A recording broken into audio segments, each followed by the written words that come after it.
You've said yourself when it came to playing Kirk Lazarus that you could go straight to hell if you didn't get it right, in the sense that here's an actor you're playing that decides to go the reverse Michael Jackson and go from white to pigmentation black.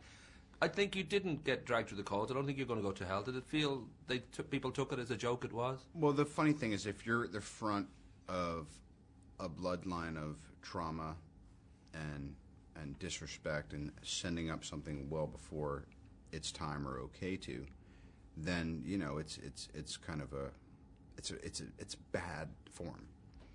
And it was more just me wondering, is a general audience ready to not find this more offensive than it is entertaining? Because it's about the fact that it's the 21st century and he's an idiot. And I don't know whether you felt, as you shot it, that this is going to work, or whether it was always a case of, it really depends on how audiences react here, because as much as I know what I'm doing, who knows what way they're going to read this. Yeah, well, this is subject to change without prior notification to me, but I feel like if I have a strength, it's that I love movies, and as a movie goer, I have a sense of what we like to see and what we think is smart and what we think is ridiculous or useless or whatever. So I was kind of imagining watching this movie, and I did a bit of reverse engineering in that way. I know that Brandon T. Jackson, one of your co-stars who happens to be black, sort of mentioned the fact that you kind of went method off camera too, just for his sake, I think, just talking about getting barbecue ribs and chicken and all that. Which actually is a lie. Oh, okay. Yeah. Right, okay. Which is okay. He's green. He's right out of the box. He's a comedian, so he was probably just trying to come off good in the interview. All right. He's allowed to lie. Everybody does a little bit, I guess. Unfortunately, this lie put me in a bad light, but then again, I still consider that my luck has changed entirely. If that's as bad as it gets, I'm in good shape. Well, my interpretation of that was that he was suggesting that you were having a lot of fun, and that in a way it sort of helped him in his part and all that. But I was going to ask on a kind of, that was leading into the fact that, was it a lot of fun in those 13 weeks, or was it really hard work? It was both, but when something's really hard work and really fun, it's tolerable. When you feel like you're being worked to death and you go home feeling empty at night, that's often as not the general experience of making a big movie. So I'm really lucky in that, in picking the right people and the right character and the right kind of vibe to jump into. You actually have a good time, and you know what I'm talking about.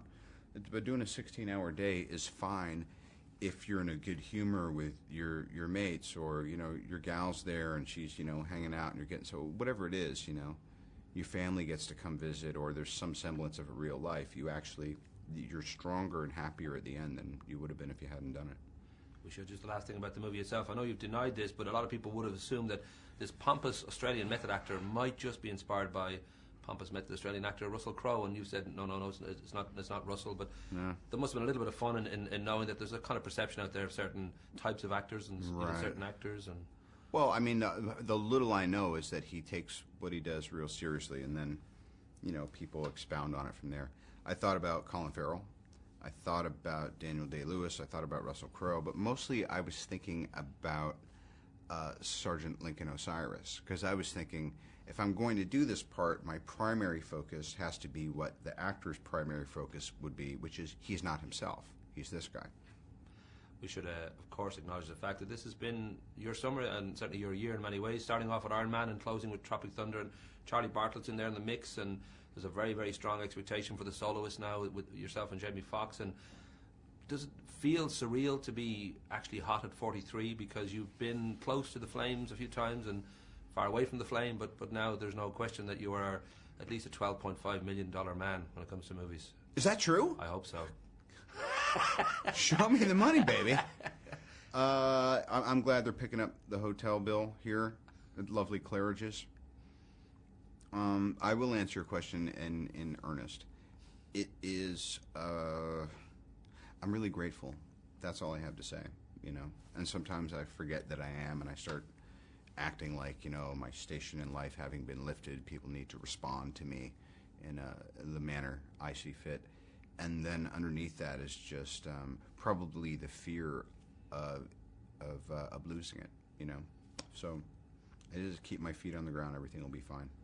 Well, that side of your career is doing wonderfully well, and I'm thinking of Kirk Lazarus, 5-time Oscar winner. His great advice: you never go the full retard. Yeah. Which does suggest that there are certain kind of roles that do please Oscar people. I don't know whether you at this point thinking, well, okay, I'm a good actor and I'm having good fun here. I might actually just go, look at some roles that are that little bit more difficult and might actually finally get me that Oscar win. Well, I don't know. I mean, I honestly, 10 years ago, I was thinking about I want an Oscar.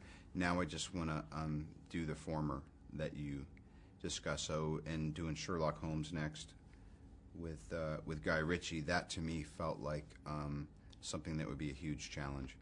And it's like Chaplin. The more I learn about the guy, the more intimidated I am to play him, the more I throw myself into trying to really get a good sense of how to do it right. So I looked at the fact that currently I know you have a very, very healthy lifestyle. You've got your yoga teacher, Vinnie Marino. You've got your massage therapist. You do your Wing Chun martial arts. And you've got, people recommending various different herbs to just make your center all the better. Yeah. I don't know whether you said years ago that I was a non-smoking vegetarian sober for a while and you were never so bored in your life. Yeah. I'm thinking it's different now then. It's different. The other thing too is when pretty much every day is game day, there isn't a lot of work for idle hands. So, I also don't need to be busy all the time to stay well or grounded. I really appreciate it when I do have a couple days off. I mean, the missus and the kid got to go to Hawaii, and that was like 2 travel days and 5 days in the middle. But really fortunate. Anybody who gets 5 days off in the course of a year where they actually really enjoy those 5 days is pretty good. I know I've got just 1 minute left, so I want to 2 quick things. Firstly, I should mention the Irish connection. I know your father's got Irish blood, which would explain your good looks and your charm and your talent and your wit. Is there some Irish blood in there somewhere, I think, isn't there? Yes. On your father's side? Absolutely. Have you any idea where, because I know you haven't been to Ireland yet the last time I spoke to you, which is outrageous, but do you know any idea where that might I need stem to from? know. I know that the Scottish blood is McLaughlin. Does that help? That might help, but I'm thinking, well, McLaughlin, yeah, there's McLaughlins in Ireland too. It would be a Scottish name, but I'm not sure exactly.